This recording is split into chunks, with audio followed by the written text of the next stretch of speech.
Αν ήμουν θετικό στον ιό του HIV, θα μου έδινες το αριθμό του κινητού σου. Θα μου έδινες το φιλί της ζωής. Αν ήμουν θετικό στον HIV, θα με προσλάμβανες στην εταιρεία σου. Θα πίνεις ένα καφέ μαζί μου. Θα γελούσουμε τα αστεία μου. Αν ήμουν θετικό στον ιό του HIV, θα μου παρέδεσαι στην εργασία σου.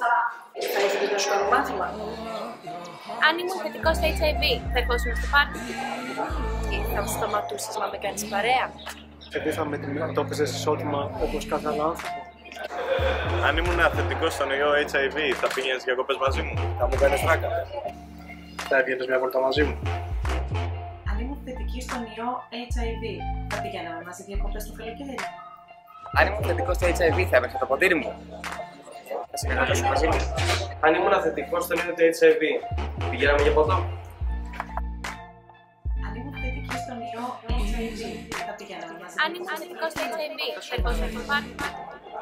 Αν ήμουν θετικό στον HIV, Ήμουν θετικός στον ιό HIV, θα πήγαινες διακοπές μαζί μου. Αν ήμουν θετικό στο HIV, θα έπαιξα το ποτήρι μου. Αν ήμουν θετική στον ιό του HIV, θα μ' αγαπούσες το ίδιο. Αν ήμουν θετική στον ιό HIV, θα μου χαμογελούσες το ίδιο. Αν ήμουν θετική στον ιό του HIV, θα μ' αγαπούσες το ίδιο. Θα μου προσέφερες ένα λουλούδι. Ή θα ήθελες ακόμα να περνάς χρόνο μαζί μου. Ήταν και τόσο επικριτικά. Αν ήμουν θετική στον HIV, θα διοργάνωνες μια εκδήλωση μαζί μου. Είναι καθώς σου δίπλα μας, εντάξει.